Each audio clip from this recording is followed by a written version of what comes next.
Ulian Bridge. Ulian ata to eh.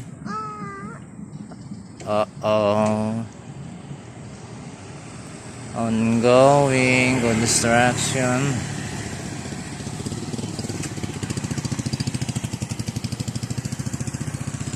Going to City Iloilo.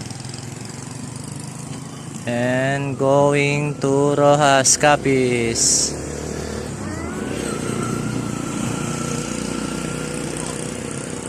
Yan. Ang mga nakikita nyo ay pagmamay-ari ng Iloilo.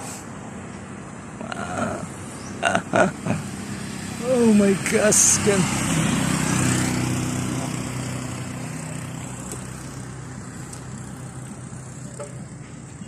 Big bus.